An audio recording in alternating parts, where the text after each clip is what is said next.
Ophelia, walk you here. Gracious, so please you, we will bestow ourselves. Read on this book. The show of such an exercise may color your loneliness. We're off to blame in this. 'Tis too much proved that with devotion's visage and pious action we do sugar o'er the devil himself. Oh, it is too true. How smart a lash that speech doth give my conscience. A harlot's cheek beautied with plastering art is not more ugly to the thing that helps it than is my deed to my most painted word. Oh, heavy burden. I hear him coming. Let's withdraw, my lord.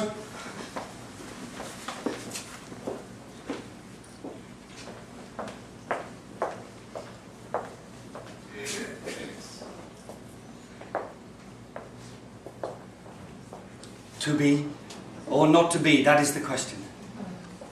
Whether it is nobler in the mind to suffer the slings and arrows of outrageous fortune, or to take arms against a sea of troubles, and by opposing, end them.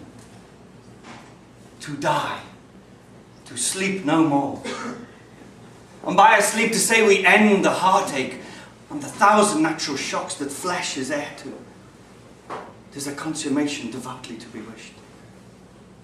To die, to sleep, perchance to dream. Aye, there's the rub. For in that sleep of death, what dreams may come when we have shuffled off this mortal coil must give us pause. There's the respect that makes calamity of so long a life. For who would bear the whips and scorns of time, the proud man's contumely, the oppressor's wrong, the pangs of despised love, the insolence of office, the law's delay, and the spurns that patient merit of thy end, what he takes when he himself might his quietus make with a bare bodkin? Who would fardels bear, to grunt and sweat under a weary life, but that the dread of something after death, the undiscovered country from whose bourne no traveller returns, puzzles the will, and makes us rather bear those ills we have than fly to others that we know not of. Thus conscience makes cowards of us all, and thus the native hue of resolution is sicklied over with the pale cast of thought, and enterprises of great pith and moment with disregard their currents turn awry and lose the name of action. Soft you now. The fair Ophelia, nymph in thy horizons, be all my sins remembered.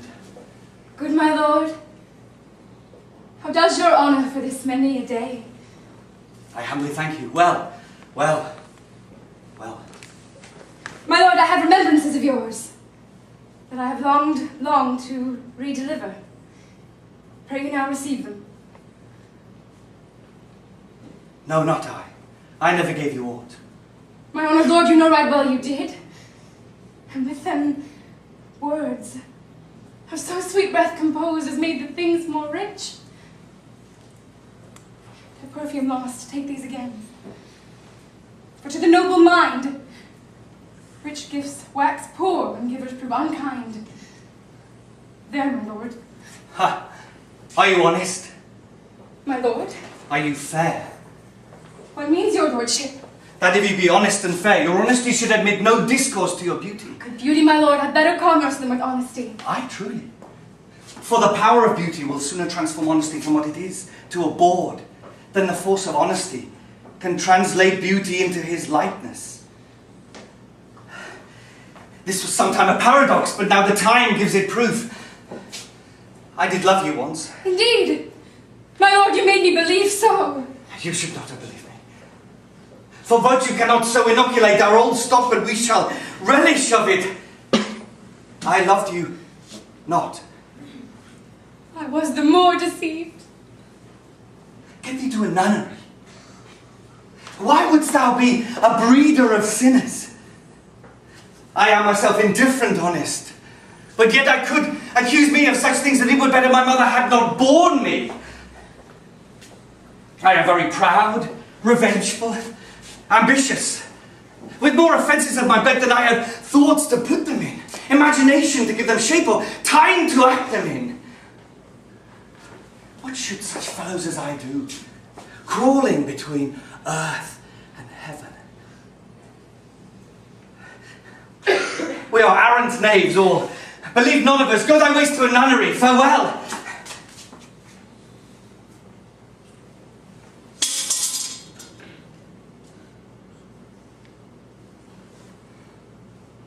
Where's thy father? At home, my lord.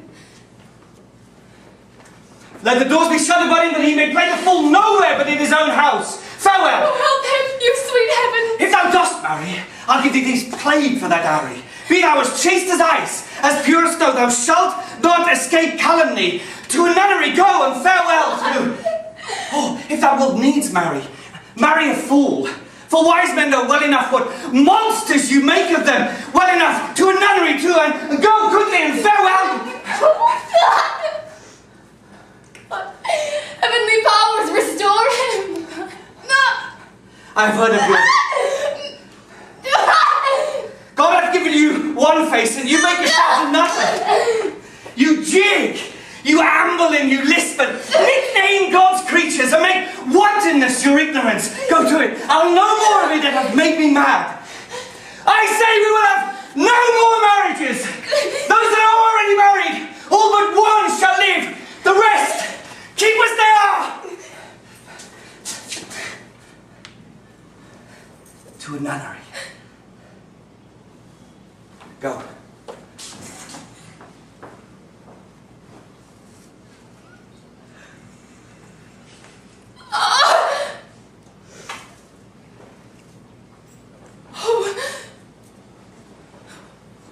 What a noble mind is here o'erthrown! The soldiers, courtiers, scholars' eye, tongue, sword. The expectancy and rose of the fair state. The glass of fashion and the mold of form. The observed of all observers. Quite down. And I of ladies most dejected and wretched, that sucked the honey of his music vows. Now see that noble and most sovereign reason, like sweet bells jangled out of tune and harsh. That unmatched form and feature of blown youth, blasted with ecstasy.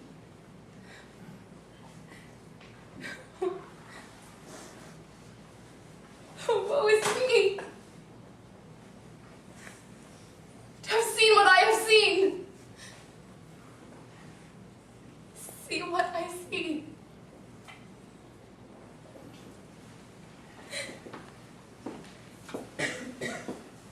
Love. His affections do not that way tend, nor what he spake, though it lacked form a little, was not like madness.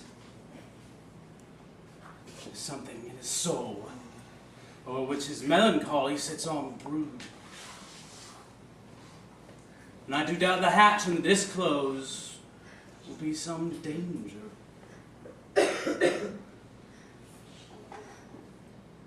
Which for to prevent, I have in quick determination just set it down. He shall with speed to England for the demand of our neglected tribute. Happily the seas and countries different with objects variable shall expel this something settled matter in his heart. Round his brain still beating puts him thus from fashion of himself. What think you on't? It shall do well. But yet do I believe the origin and commencement of his grief sprung from neglected love.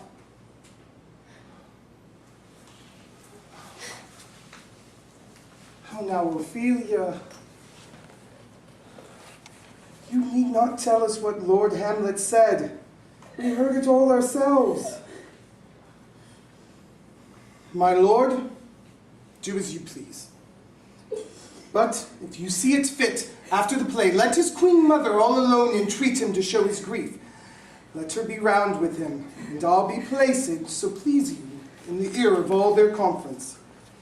If she find him not to England, send him, or confine him to where your wisdom best shall think. It shall be so. Madness in great ones was not unwashed go.